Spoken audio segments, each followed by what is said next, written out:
So, Dave, what do you want to do now? I don't know. Hey, you want to join me in a cup of coffee? I don't know. Do you think we'll both fit? Yeah, I think so. You know, Dave, it's funny. I never know when you're joking or being serious.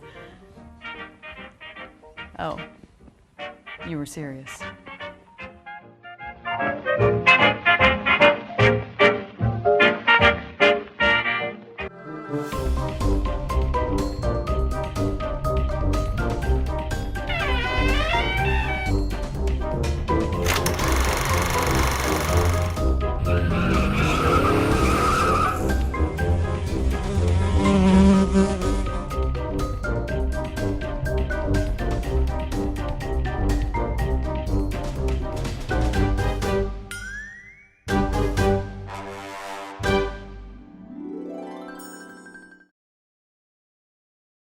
Hello there, I'm Holly, and welcome back to another Weirdness Really Bad Movie Show.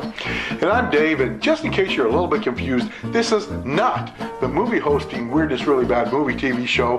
This is the TV hosting Weirdness Really Bad Movie TV show. And if you weren't confused before Dave opened this show, you certainly are by now.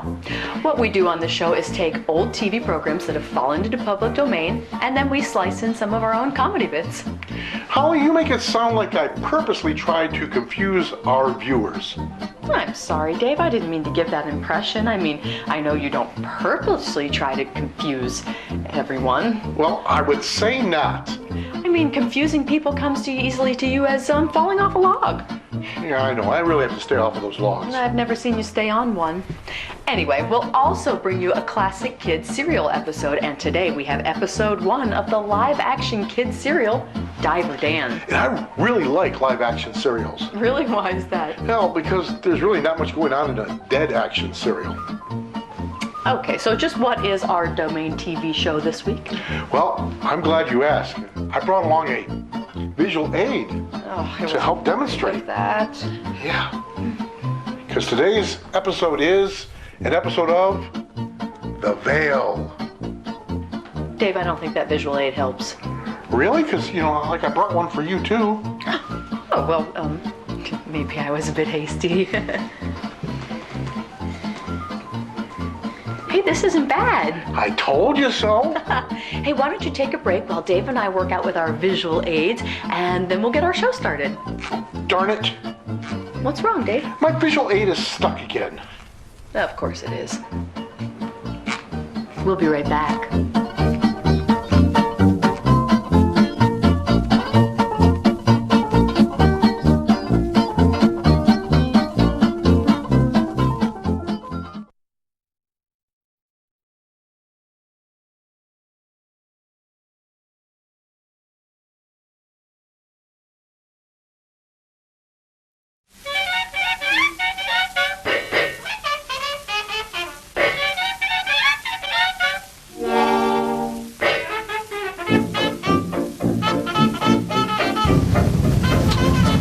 Super Duper Computer Store, can I help you?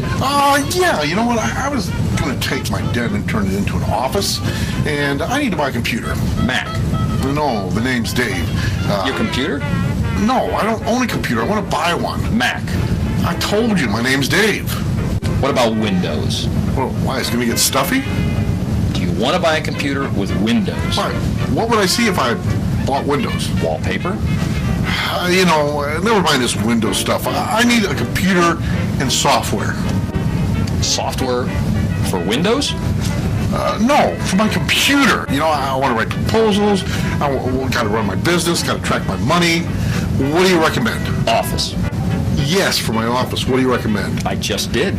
You just did what? Recommend something. You recommended something? Yes. For my office? Yes. Well, what did you recommend for my office? I recommended Office with Windows. Look, I already have an office with Windows. Forget that. Let's say I'm sitting at my computer, I'm writing a proposal. Now, what do I need? Word. Well, what word? The word in Office.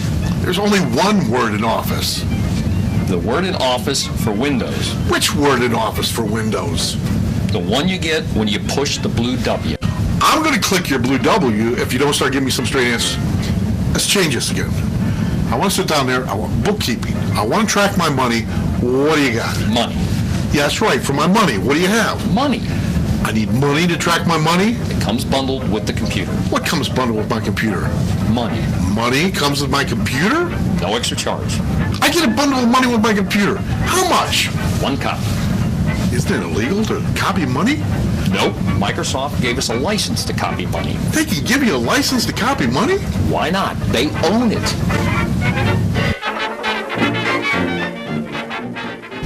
Hey. Hey, welcome back to the Super Duper Computer Store. How can I help you? Well, you know what? I really love my computer. It's doing what I want, but there's only one problem. I can't get it to turn off. You want to shut your computer off? Yeah, I want to turn it off. What do I do? Okay, click Start.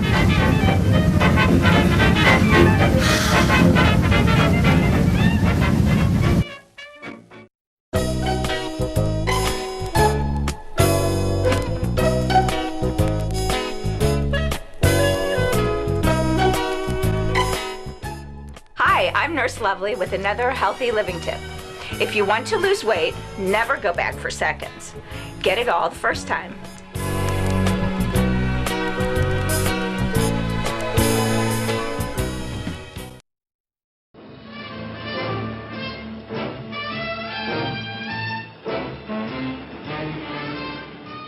So what do you get when you mix live action with puppetry and 2 huge fish tanks? You get an episode of Diver Dan. Diver Dan was made in 1961 and sold to local stations for kids programming. So if you can't figure out live action, puppetry, and fish tanks can make a TV show, then stick around as we present episode number 1 of Diver Dan, Hard Water. Let's get started.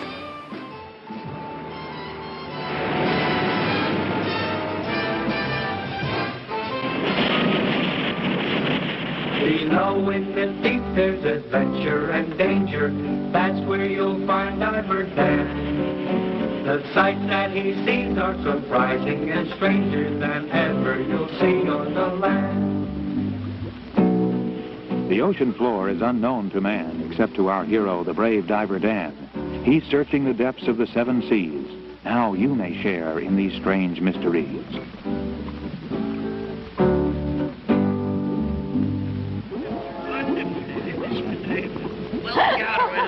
Quiet, you idiot. And how it made everyone's dreams come true.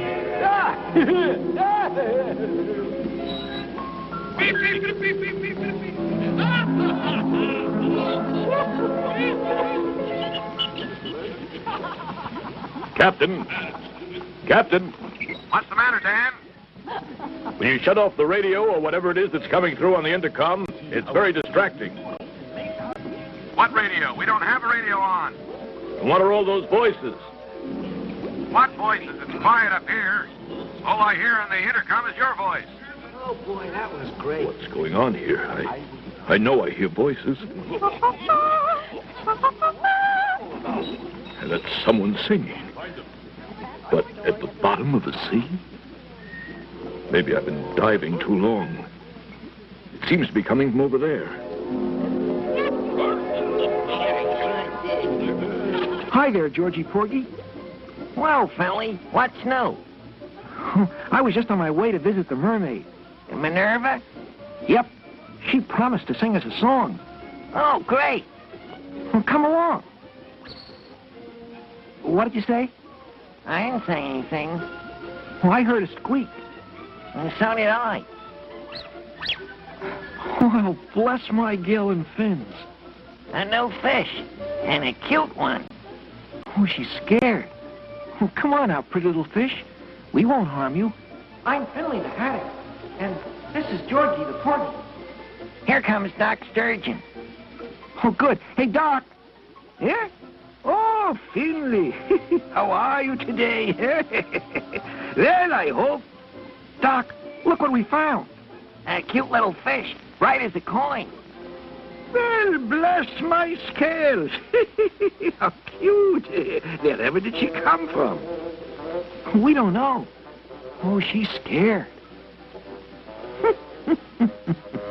Well, now, boys, on the basis of medical and physiological evidence, I diagnose her as a stranger to the reef. Is that good or bad? Georgie, you go tell Miss Minerva. If she agrees, we'll bring the pretty little fish to her. Right-o, Finley. Yes, Finley, this little fish will require special care. She's not used to the life in the deep. Enemies like the bear and barracuda would... Oh, don't worry, Doc. I'll guard her until Georgie can ask the mermaid whether... Hey, Georgie is coming back. Something wrong? I don't know. The strangest thing.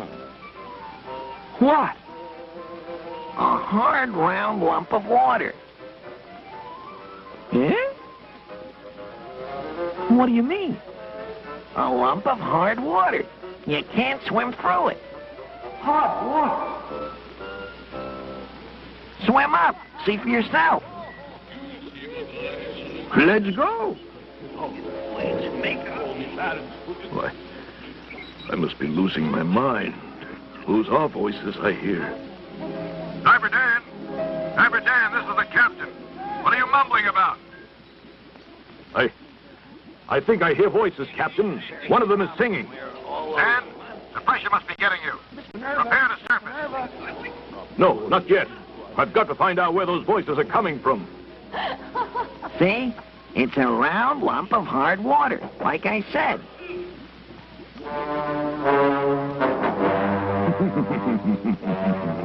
That bright little fish is unprotected, Trigger.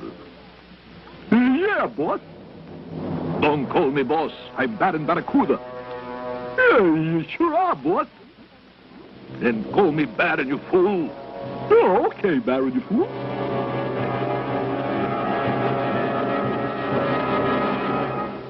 I see our chance to grab that new little fish. Now, when I give the signal...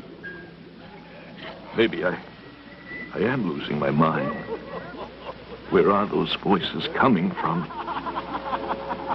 Diver Dan, prepare to ascend. No. That's an order, Dan. We have a lot of work to do in this part of the ocean. This is a scientific expedition. But, Captain... I told you it's an order. Yes, sir. We're standing by. Give the signal when you're all clear. All clear. What was that all about, boy?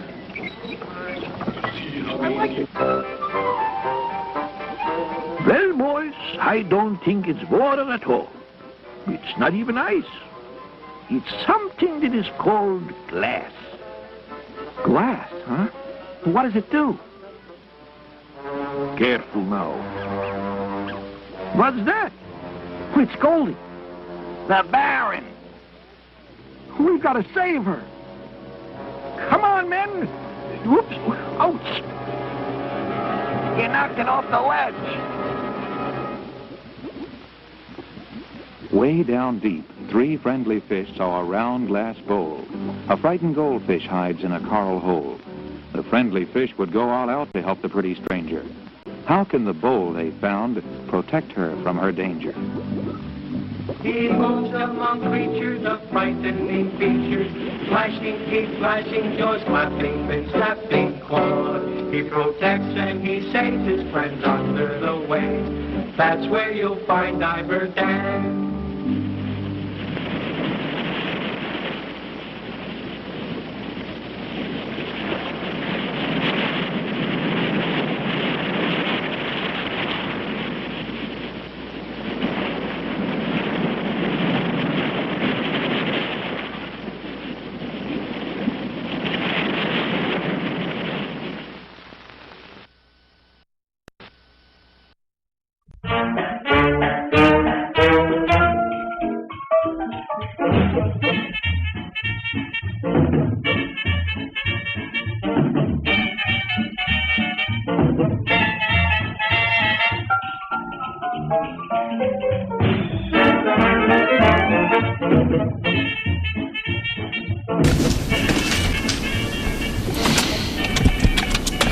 Hi, and welcome to Almost Airlines. How may I help you today?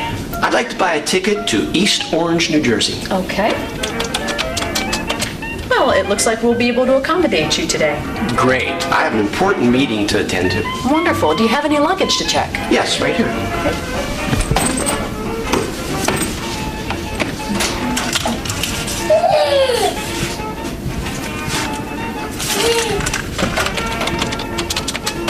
Okay, you're all set. Your ticket will be $179. Oh, that's not too bad for the last minute. And your luggage will be an additional $235. But my ticket is $179 and my luggage is $235? I'll tell you what, how about selling me another ticket for my luggage? Sure, if that's what you want. Okay, now your luggage has a seat. Oh, wait, but you just got bumped from the flight. Wait a second. You just told me you had a seat for me. I did. Well, when did I lose my seat? When I booked your luggage.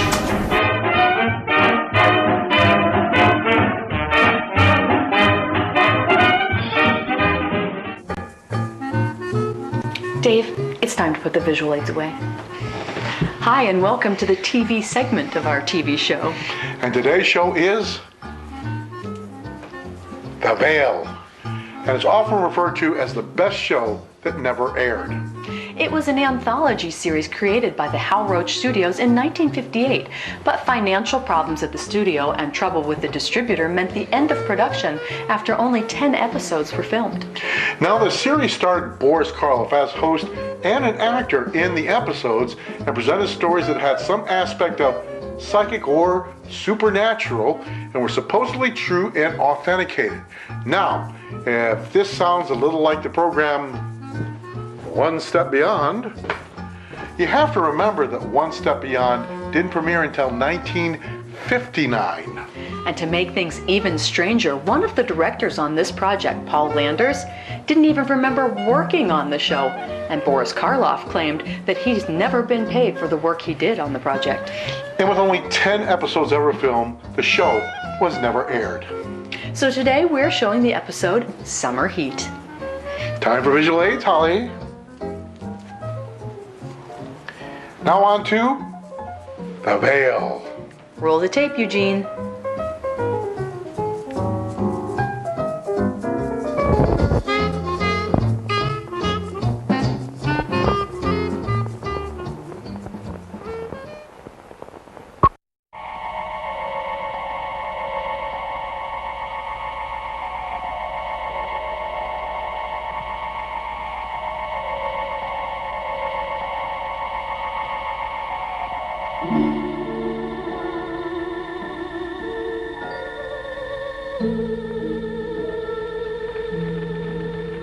Good evening. Tonight, I'm going to tell you another strange and unusual story of the unexplainable which lies behind the veil. Down through the ages, man has continually struggled to pierce the veil behind which lies the unbelievable. Many things which were completely beyond our comprehension as recently as 100 years ago are readily understood today. Maybe not then assume that happenings for which we have no explanation now will in time be understood by those who follow after us. Our story tonight is again based on an actual account from this dark world which lies beyond our knowledge. Edward Page, like almost everybody else in New York, was not concerned with anything more profound than the ever-present, oppressive summer heat.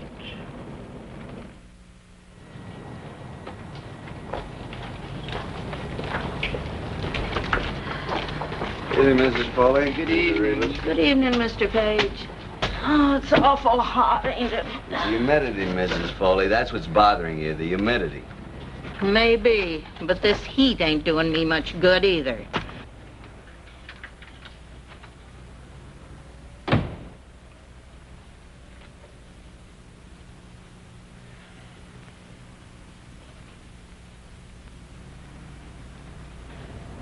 Probably gone to put on soup for his supper again. Always hot soup. Oh, in weather like this, too.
No, don't do that.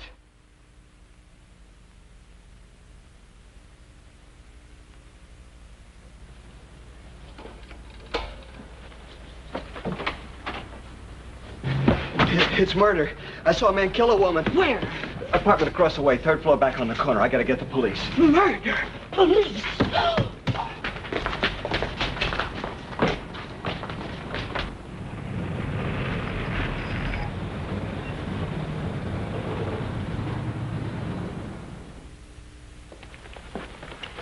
You sure that's the right apartment? I'm positive, Lieutenant.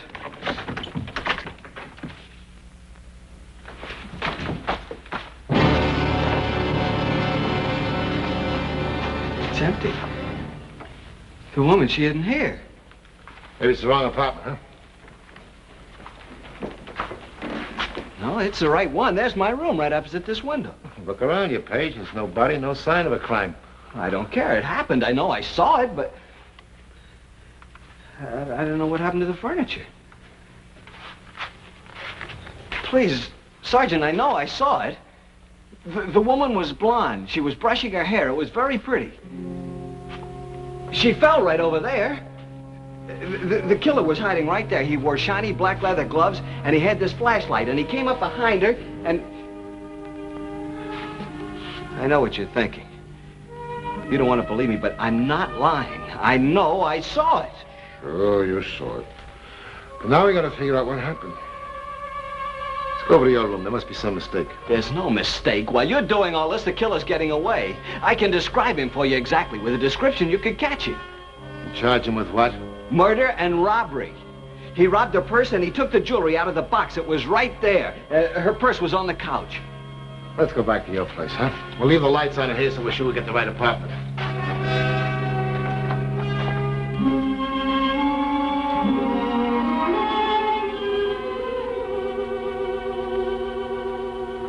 That's the one.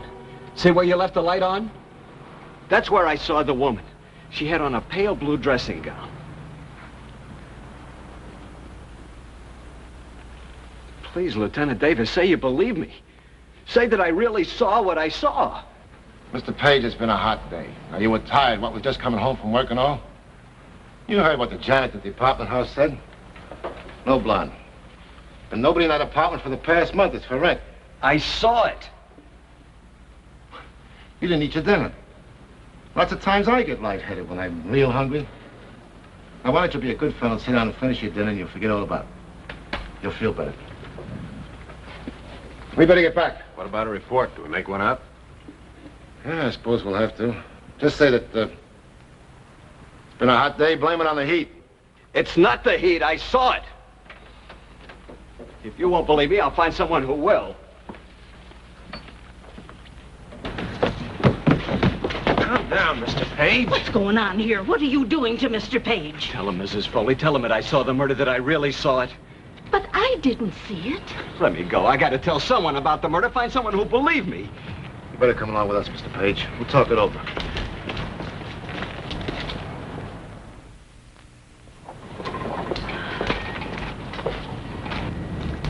I beg your pardon. I'm trying to find the apartment that's for rent. 345 48th Street. Oh, it's in the next block, honey. Right back of this building. Thanks so much. In the next block, she wants an apartment.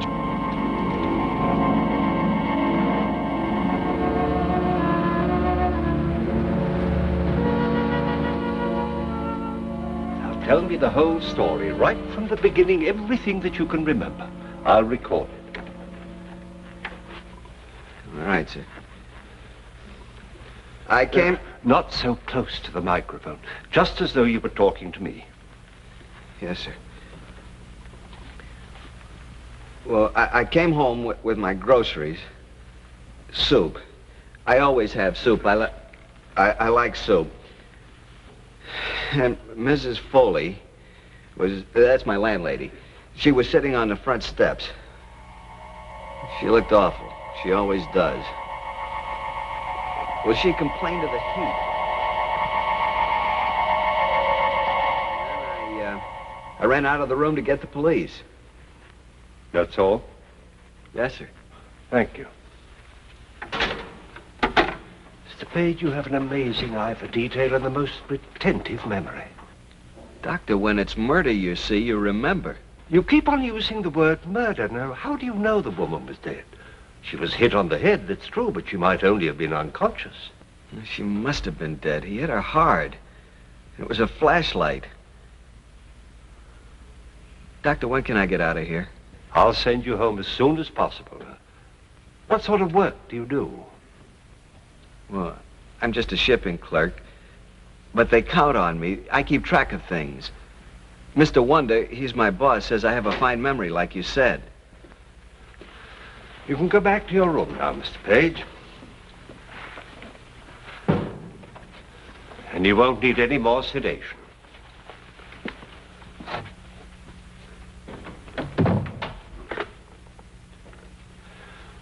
Send Lieutenant Davis and Sergeant Fenton in.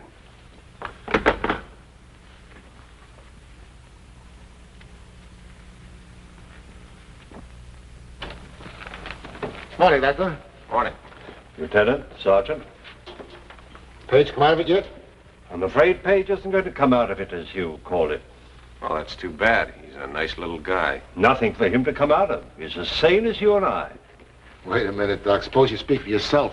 There's no form of dementia that I've ever seen or studied. I'm convinced that Page saw something real. I've been around a long time, Doc. Some guys sit around looking in other people's windows. Well, they see quite a bit. But most of it isn't murder. Page didn't seem like that kind of man. He was worried and scared by what he saw. I don't think he's that kind of man either. Page is an oddball. He doesn't add up. Everything says he's honest. And he tells us a story we can't believe. We'll keep him here a little longer. I'll run some tests on him. I've never seen a case like this before. It's your worry, Doctor. Ours is over. We go on the facts, and there aren't any in this case.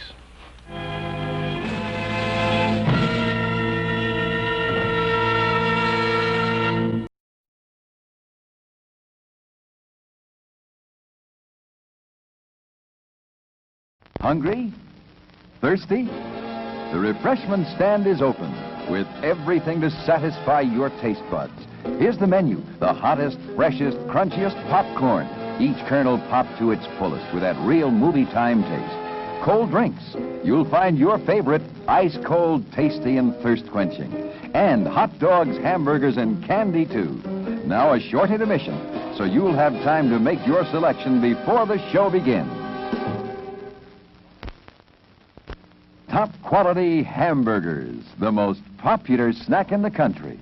We serve them plain or garnished to your taste. Hot dogs, the all-American favorite. Certainly we serve them, piping hot and full of flavor. Call for yours now.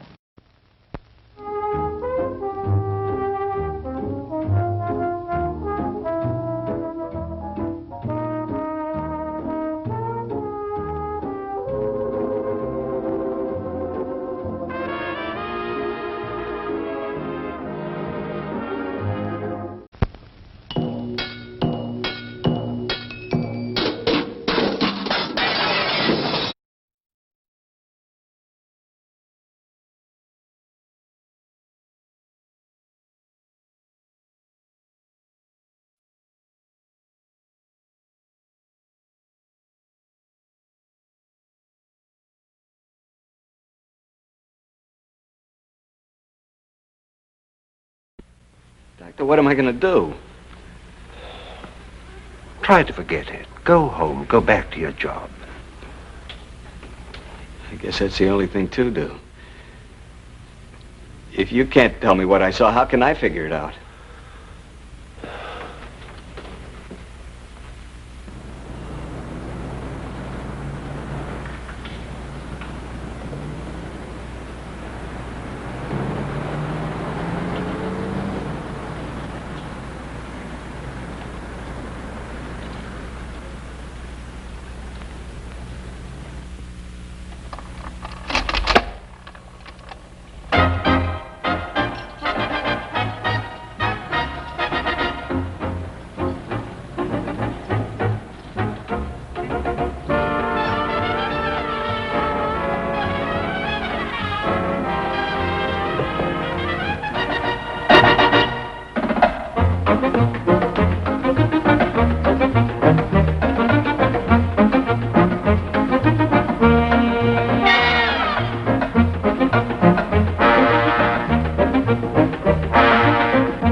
Lieutenant Davis, homicide. Go ahead. Hey, what's the address? Would you mind repeating that address, please? What's the apartment number? Hey, we're on our way. What's the matter, Lieutenant? That murder that Page told us about just happened.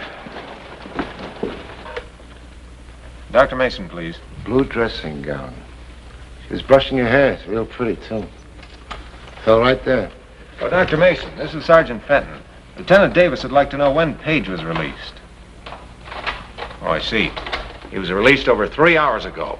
I want him picked up fast. 2 African masks over the fireplace.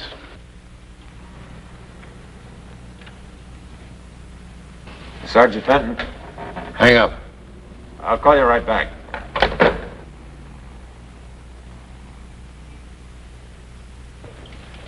He just came in and turned on the light. Go over there and get him. Tell him nothing but bring him back here.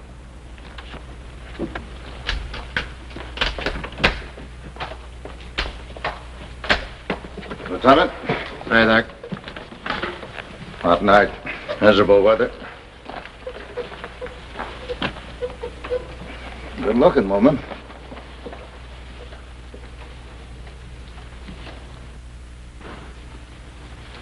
Usual blunt instrument. How about a flashlight? Ever hear of a murderer describing his crime to the police before he commits it? Sure thing. Makes a killer a big man. Dare you to catch me kind of thing. I wish this were that simple. The only trouble is he described the furniture in here ahead of time. There was no way he could have seen it. Sound like you need some salt tablets. This heat's murder. Yeah, there's nothing I can do. I'll send the boys up.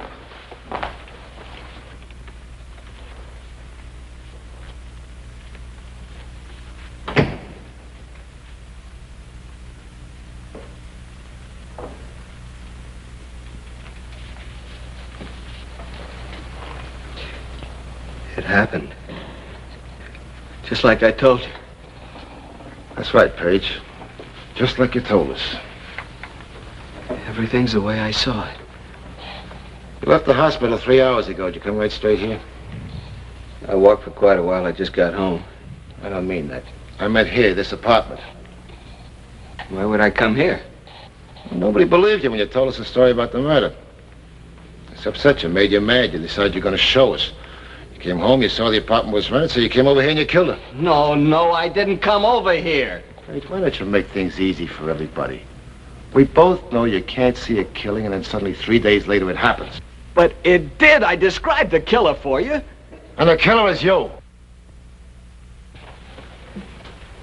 Quit stalling. Why don't you admit what you did? Tell us what you did with the flashlight and the gloves you used. Lieutenant Davis, these bills, they're for this furniture. From 3 different stores. Sergeant, let's stick to what we're doing. There's no other answer. Paige, you killed her. But Paige described this furniture before the woman even bought it.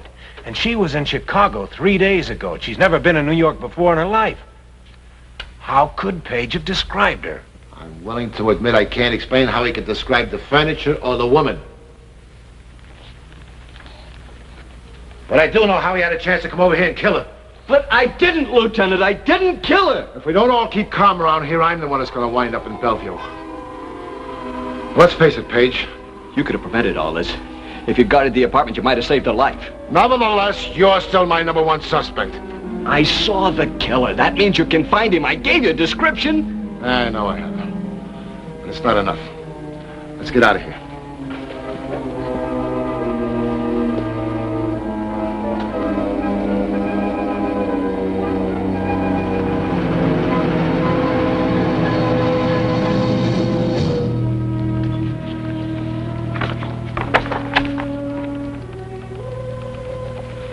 Nothing, Sergeant. Nothing so far. It's a tough job looking through all those pictures, Mr. Page. I guess so they all look alike. Stay with it.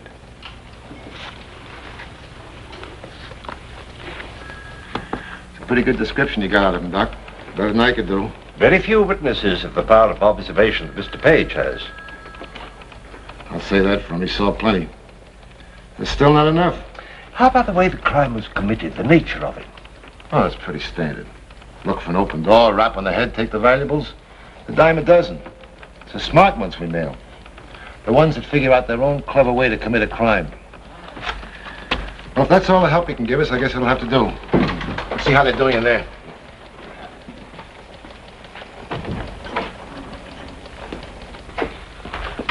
That might be. The face might be the same. I don't know. The nose isn't the same. Up there at the bridge, the killer's nose was flatter. That's Ben Burton. He's out of circulation. He's got 5 years to serve before parole. I don't think it's any use. Of course it's some use. A woman's been murdered here. Let's start all over again. Now, gentlemen, please relax. Now, there's a very good idea. Let's all have a cup of coffee, and perhaps it'll clear our thinking. Now, Mr. Page, you've been most cooperative, but if we could help you to remember just one more thing. All right, Doctor. When you saw him hit her, what did you do? I hollered. No, don't do that. Did he hear you? Well, no, he couldn't hear me because the window was closed and his ear... Wait a minute. His ear, his left ear, it was, what do you call it? Prize fighters have them. Cauliflower ear? That's it, his left ear, he had one. That does it. That's what I need, something to work on. Come on, Fenton, we'll get out the new description on it. This time we'll add a cauliflower left ear. Well, Mr. Page, I think you can go home now. I'd rather not. I couldn't sleep now. Not until the job's finished. I need to talk to that man. It may be some time before the police can find him. I'll wait a while. It'll be easier. You see, Dr. Mason, you want to know what this is about because you're a psychiatrist. But I have to know just to be able to live with myself.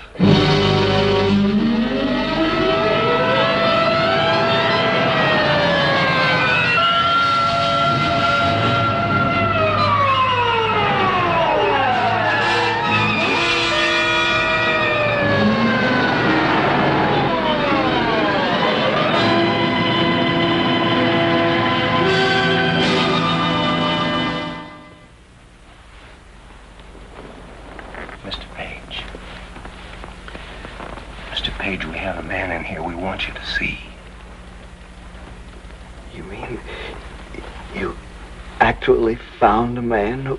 He matches your description exactly. Everything is the same. You see? As soon as Lieutenant Davis sends for us, he wants to question him first. We're holding you as a surprise to force him into confessing. You see, actually, we have nothing on him except your testimony. We have to prove that he killed that woman. Yes, of course. When we go in, don't say anything about seeing it before it happened? Don't worry. Like I said, cop, I don't know what you're talking about. Either book me or turn me loose. You won't hang it on me with a witness. You need more than that, and you know it. You'll need the stuff that was stolen and maybe even the weapon the guy used. Yeah, you're right. I need all of that. And you're going to tell me where it is. Okay, so stop talking and show me. Bring on your witness. Let's see what you've got.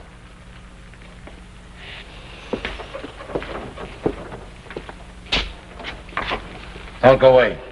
Don't worry. I can't wait to see how this turns out.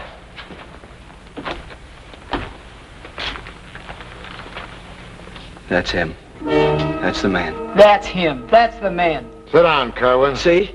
See the ear? Tell him. Tell him, Page. Tell him what he did. He knows. But he doesn't believe I saw him, is that it? That's it, Dad. I think you're a liar, looking for a big charge or something. You wore shiny black leather gloves, dark gray pants, and a dark blue shirt. No hat. You hid behind the chair when the woman came into the room. She was blonde and very pretty. She wore a blue dressing gown, light blue. You had a flashlight in your hand. You hit her and she fell. The hairbrush fell too. You turned and took the jewelry out of the jewelry box, stuffed it in your pocket, went over to the couch, emptied her purse, and you left. It's a frame-up. Nobody seen me do anything. You're trying to scare me. This guy's a fake. You brought him in just to work on me. The arm. When he put his left arm around her neck, she bit him. That's why he rubbed his arm. Maybe the bite mark's still there. Roll up the sleeve, Fenton.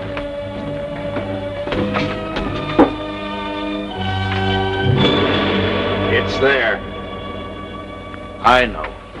You didn't mean to kill her. Well, she caught me in the room. I couldn't get out. Take him away, Fenton.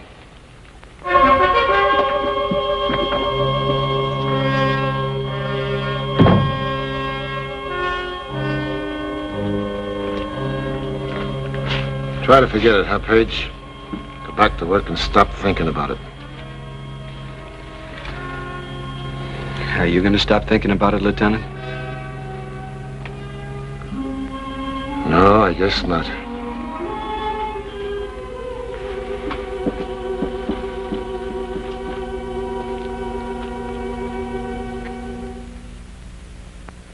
Edward Page returned to work 2 days later, but he was not, nor would he ever be, the same man who left work such a short time before. Page's experience was an example of what is defined as precognition, the ability to foresee the future. Throughout history, there have been many such instances, reported and documented. How does it happen? Why? I'm afraid the explanation is still beyond our understanding, at least for the moment. Please join me again for another journey into that real but unexplainable world which lies behind the veil. Good night.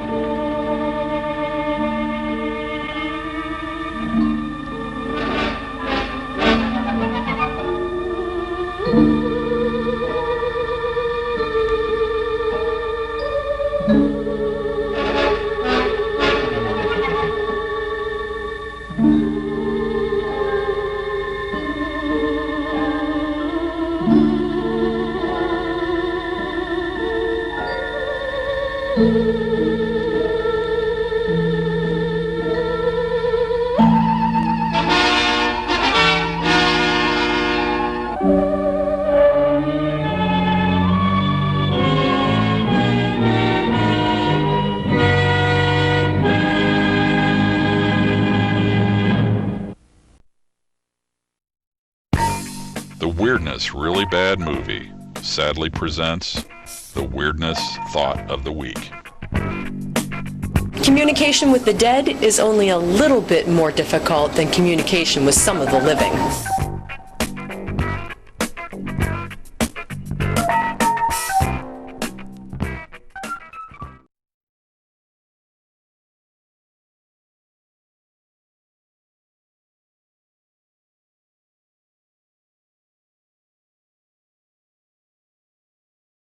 And now, it's showtime.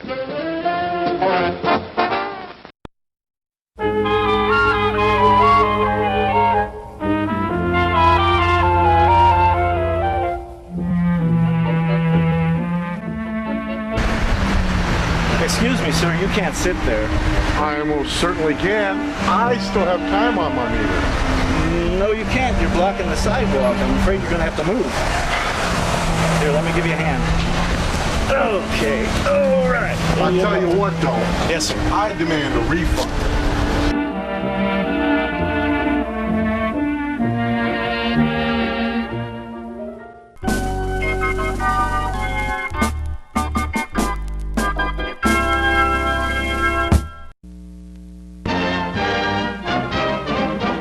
Above right field, an Army attack bomber gets set to test the latest in landing gear. The novel tractor-type gear will increase the usability of hundreds of airfields and permit air transportation of heavy aircraft into areas now considered unsafe because of inadequate landing facilities. The rubber belt withstands landing speeds up to 120. On a field like this, a plane equipped with conventional landing gear would very likely crack up. The Caterpillar gear makes for both efficiency and safety.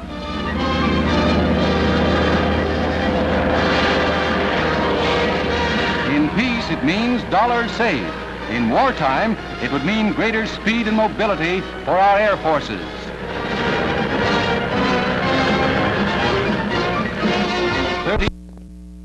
Styles. Miami Beach shares the spotlight with Dame Fashion as the Miami Fashion Council shows the latest in beachwear. But for something really new and really appropriate, how about hand-painted bathing suits? Jimmy Rosen is the artist. A lucky artist, I might add. And when he gets through with somebody's darling daughter, she's really in the swim. I don't know what Jimmy uses for bait, but I do know he's got a job most males will envy. The suits are expensive, they're definitely stylish. And oh yes, you can swim in them too.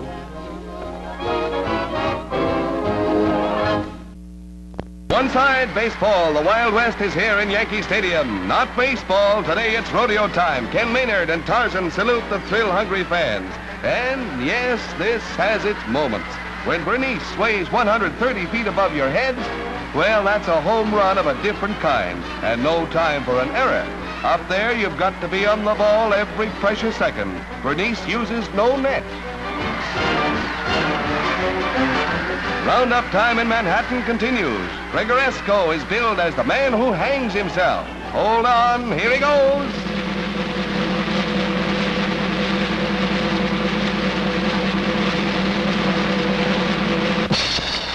He was neck and neck with death, but he made it.